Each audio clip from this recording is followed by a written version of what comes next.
Welcome in to the first inaugural episode of the Pennant Grace. I am your host, Emily Grace McWhorter, alongside my partner here, Mr. Josh Sisk, here on out known as Ush. Right.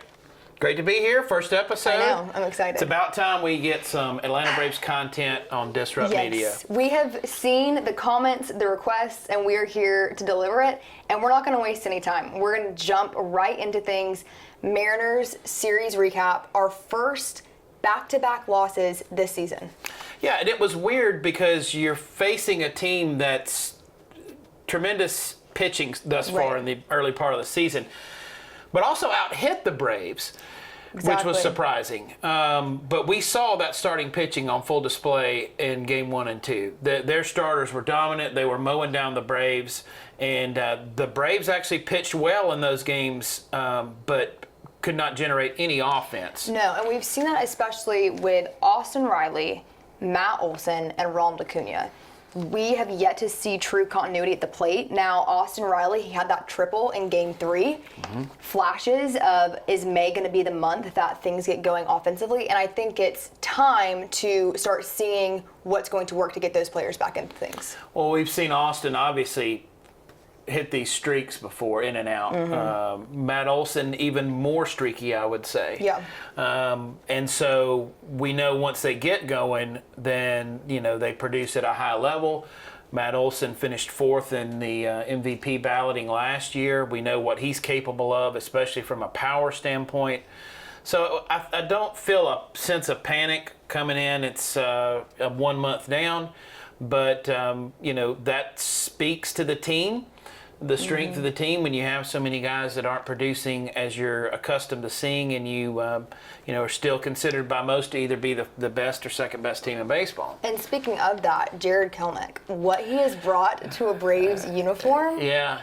What are your thoughts? Well, it's too early for a victory lap. It is. May 2nd, but this has the feel of a classic Alex Anthopoulos move. Exactly.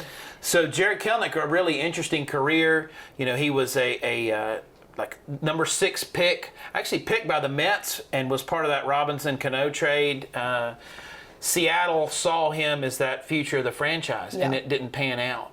And so Anthopoulos, there were things there that he really liked. He's brought him in. I mean, again, it's early, but he's hitting .302. OPS is 7.725. And so, and the defense has been tremendous. Tremendous. And it feels, when they're out there, when you have such solidified pieces and right and center, seeing them together has been cool. I also like the post-game gritty. That's become like a tradition after a win. I love how the Braves, every season, they come out with something to get the fans involved. Right. This year, together. Yeah. I was at the home opener at Truist, and one of the coolest moments, it goes into extras, and you have little kids standing on their seats when anything good happens together. Yeah. And that is just a testament to how Snit, Anthopoulos, the players are running that clubhouse. And I've seen multiple players say, this is the best clubhouse I've ever been a part of.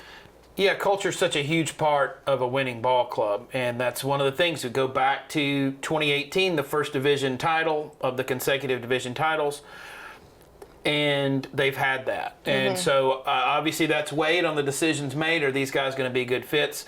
You can tell he has been a very good fit. And he split time with Adam Duvall. Good to see Adam Duvall back, a favorite amongst Braves fans and his teammates.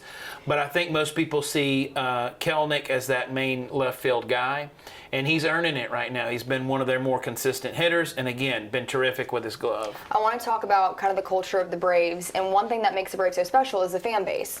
Right now, if you're a fan and you're also a Comcast customer, you are caught in the middle of a dispute right now. You really are. So, in the last couple of years, we've been witnessing the crumbling of the entire regional sports network.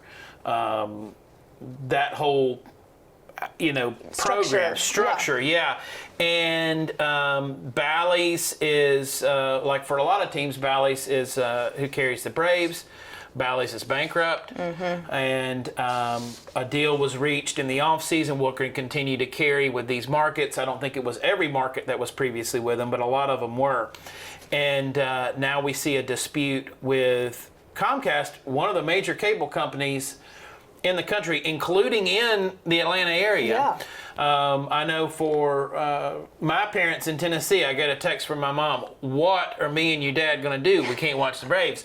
So Atlanta Journal-Constitution said, here's what you can do if you're a Comcast customer. Now, if you're like me here in the Birmingham area, Spectrum carries them. You do have two other options. You do have DirecTV Stream. Yep. Our own Ryan Brown has that, and they have Braves games. I've watched Braves at his house. And Fubo, which is a streaming platform. Right. Now, Fubo is, what is it, about $100? I'm not sure on price. I think that it's competitive with your other streaming platforms. I'm not sure if it's that much, but I do think it's a full-on expansive, much option. like you'd get with a YouTube TV, Sling, Hulu, those type of options where you're going to have a litany of channels. But it's frustrating, and Major League Baseball, unfortunately, is really behind the curve on this. They are, and we were actually speaking about this prior to this dispute beginning, and we were saying how archaic that the streaming options are for baseball. You're trying to grow the game of baseball, yet viewership is going down and declining, and it seems as though this should be a simple solution. So our friends over at the AJC, this is how they put it into perspective about why the regional blackouts can't be lifted as well. Because MLB TV, if you're in Atlanta, it may not be an option. My parents, they, like yours, were texting in the family group message, what are we going to do? My mom said, can we switch to AT&T? My dad said no. They're going to have to figure it out. But they said that MLB would be in legal violation of the agreement between the Braves and Bally Sports, an agreement that includes blackout protections for Bally Sports. If MLB were to lift the blackout restriction, it would be breach of that contract, which would cause a lawsuit. Puts in perspective kind of what they're dealing with and trying to work this out. Yeah, in the meantime, 680 The Fan, that's a free app. They carry every Braves game. And Braves Radio Network, tremendous job done by them. Ben Ingram, Joe Simpson, they do a great job. Jonathan Chadwick, producer. So that is something that you can do. But hopefully these things, sometimes do get resolved. They do. We hope they do. I want to see Major League Baseball, as the fan base needs to get younger, that they get on the other side of this, where they're offering more ways. The goal should be to have as many eyeballs as possible view your product. Exactly, and I think one thing that the Braves do well is they do such a good job of marketing their players to their fan base. An example of that is Mike Harris. When he was brought up and it was understood that he would be a regular in the starting rotation, they immediately got him in front of kids and fans. He was signing things. They did the promotion with the headband. You could go to the games.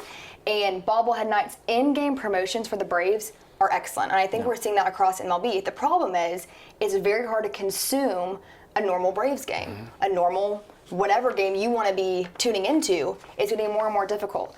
Obviously, as baseball fans, we want to see the game grow. We want to see fans at the ballpark, but we also want to see them turning it on in the background to have on, getting attached to the players, getting attached to these baseball clubs. And right now, unfortunately, 35 million people in the Braves territory are affected by this. Yeah, and it's a great broadcast crew. Brandon Gaulden and crew, they do a great job. And Bally's Braves coverage, their social media content is great and very fan interactive, much like the official Braves content is. So I agree with you. They do a really good job as a franchise in bringing the fans in, making a very interactive process, but we got to have the games on TV. We do.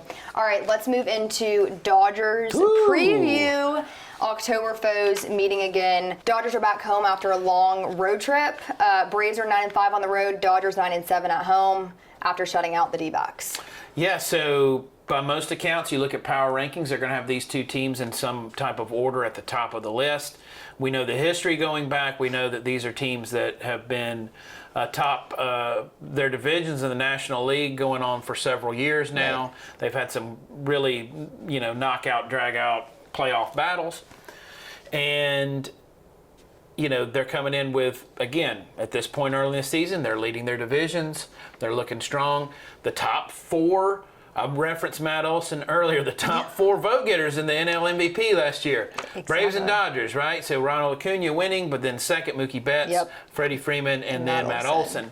So we know that this is a team that is very well established and that does basically everything well. Let's look at pitching. Game 1, we'll have Gavin Stone on the mound, 18 strikeouts, 4.68 ERA, and Charlie Morton, 28 strikeouts, 3.60 ERA. Charlie Morton is one of those guys that he continues to impress me with his age and how long he has been in command of that pitching mound. Yeah, I think the presence of Uncle Charlie has been invaluable for a young pitching staff, and I love that this has been the place where he's going to be able to finish his career. He's been everything that we hoped he would be when the Braves signed him. Exactly. Game 2, we've got Tyler Glasnow and Bryce Elder. Bryce Elder, 1.50 ERA, 12 innings pitched, and 6 strikeouts. Let's chat about him. Well, such a crazy year last year. Bryce Elder was an all-star. He was tremendous. And then we saw the fall off in the second part of the season, and it was a steep fall off. How steep? Well, steep enough that he doesn't find himself on the opening day roster. Right. And wasn't even the first person, and that may be based on some rotation things, to get that start once Spencer went down. But I'm a Bryce Elder fan. I really want to see the guy succeed, and he's looked fantastic. He has. That's the game, when you look at that I think Braves fans are going to have the most anxiety about, having, the less proven guy on our side and facing obviously a very good pitcher in Tyler Glasnow. Game 3, we go to lefties, James Paxton and Max Fried. Max Fried had a great outing. His last game pitched. Braves offense couldn't finish it for him, but I love the turnaround that we've seen in Fried. Yeah, you look at that ERA, 4.02, heavily skewed towards, the very beginning of the season. And since then, he's really settled in. Yes. Obviously, we had the much talked about Maddox, which was a brilliant performance from him. He's still the guy for me that I have the most, and that's even when Spencer was healthy, that I have the most confidence in going into a big game. I agree. I think he is someone that you can count on, and I love his comments that he made, especially in the month of April, where he was acknowledging, I have to get better. This is on me. I want to succeed for my team. It goes back to that culture. These guys are playing for each other. It's not individual stats that they're chasing. Yeah, all 3 guys, none of them with a loss thus far in the season. I am a little surprised that one of these, that Sunday game isn't the Sunday night game. But it's definitely one that's going to get a lot of attention from baseball fans. For sure. And first pitch tomorrow night is at 10:10. Yeah. Be a late West Coast game if you're tuning in. It's past my bedtime. It is past my bedtime a little bit too. Not afraid to admit it. And not afraid to throw out here, and all apologies to our own retailer, I hate the Dodgers. And the biggest reason I hate them is because of how good they are and have been year after year. But I don't mince my words there. I hate them, and I really want to beat them. I'm sure there are many of you that can relate to that, and we want you guys to be interacting with us as we're here talking to you guys. Eventually, we will go live and be able to interact with you guys more directly, but leave comments, likes, let us know how you really feel, because we're going to let you know. And who do you hate the most? Mine's the Dodgers. You could say the Mets. They're number 2 on my list. Phillies are number 3. So Cardinals are in there. I don't know if you've ever been a Cardinals fan, but I rest my case. Now, in recent years, the Marlins have kind of tallied up that list unexpectedly. Well, a lot of plunked batters. Yes, specifically Ronald Acuna Jr. But also a very lopsided rivalry when you look at the records between the two. The Braves have dominated the Marlins the last few years. The Dodgers will actually play the Marlins in their next series after the Braves, if I am not mistaken on that. But we are going to wrap up with our biggest April takeaways, and we're going to start with you. Okay, I'm going to get started with Ronaldo Lopez. I talked before about a classic Anthopoulos move. Again, too early to tell, but this sure looks like it, It's right? so good. It's so good. So brought in, and what a career this guy has had. He's 30 years old, came in with the Nationals, pitched with the White Sox, the Angels, and then briefly with the Guardians. Started as a starter, moved when he was with the White Sox, switched over to the bullpen, had some success there. But he's a guy that's been in and out of major league rosters. They bring him in. If you're like me, you had to look him up to see who he was. And he's been absolutely fantastic. His worst start being in the series with the Mariners, and it was still a good start. It was nothing to complain about. I think that's a bright spot. I also had Ronaldo Lopez continues to make Alex Anthopoulos look like a genius. I think that the moves that he makes, the foresight he has in these players is next level. Yeah, 1.50 ERA. His walks have been low. Seems like a really good, we talked before about culture, seems like a really good culture fit. You cannot go wrong with this guy right now. My first biggest takeaway from the month of April, I think we will all agree on this, Ozuna needs support. He cannot do it all. Team high with 9 home runs, 32 runs driven in, third in homers in the MLB, and first in runs batted in. Yeah, you look, and so Marcel leads the team in hits with 35. Actually tied with Mike Harris, Money Mike. as you discussed on the next round today, who's having himself a good start for this year. So he leads the team in hits, leads the team in home runs, not even close with 9 home runs. Leads the team in RBIs, 32, as you would probably expect. And he's second in average. He's batting .321. He's been absolutely electric. We saw not a bad start with Marcel last year, a historically bad start, a horrendous start, and a lot of complaints about how can we dump this guy. And not dumped and kept in the lineup. Yeah. And he turned it around last year and just has not let go of that. And the guy is just seeing the ball tremendously right now. DH, perfect spot. Perfect. His spot in the lineup, perfect spot. So Marcel, without question, has been the MVP in the month of April. Is there anyone that you want to see move around in the lineup? I like the lineup as it is. I can't look at it and see any definite moves that I would make. Now, we're saying this. We had a portion of the season with no Ozzie Albies. We saw Mike Harris move up into that spot, and I thought he did well. We don't have Sean Murphy back. How will that change when Sean Murphy returns? But I do think the lineup is pretty solidified. I think that's what we're going to see mostly for the rest of the season. All right, let's wrap with your last biggest takeaway. Yeah, so, you mentioned Marcel. That was one of mine as well. Just the job of the pitching staff of the Atlanta Braves. The amount of hype, well-earned hype, by the way, around Spencer Strider coming into this season was tremendous. He was the guy. And you had a lot of people saying, hey, this is going to be the best pitcher in Major League Baseball. To go out so early with a season-ending injury and to see how well that group, first with the starters, how well the group of starters have come together. That last spot not being an issue. Got, some good starts from other guys. Darius Fines had a good start, and then now seeing Bryce Elder in that spot. Hopefully he can keep that up. Bullpen is top 10 right now. It's 9th in Major League Baseball with 3.52 ERA. And they've played a lot of teams, by the way, who have also, just here recently, that have also been in that top 10. The Mariners, who we talked about, the Guardians, the Phillies, and the Mets. All of those teams ahead of the Braves in bullpen ERA. So 2 of your division teams there ahead, but the Braves very much in the mix with that.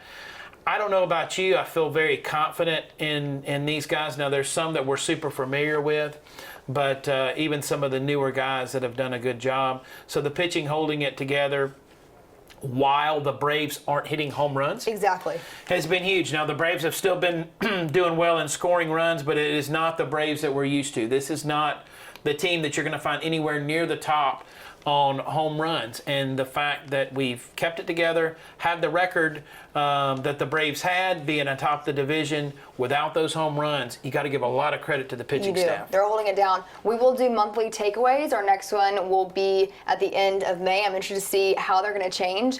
Obviously, offensively, we want to see things pick back up, but I want that pitching staff to stay right here. Level-headed, calm, cool, and collected. We'll take that all day. We will. Yeah. That's going to do it for us over here at the Pennant Grace. Make sure to like, subscribe, and comment. We would love to hear your thoughts on what your biggest April takeaways are.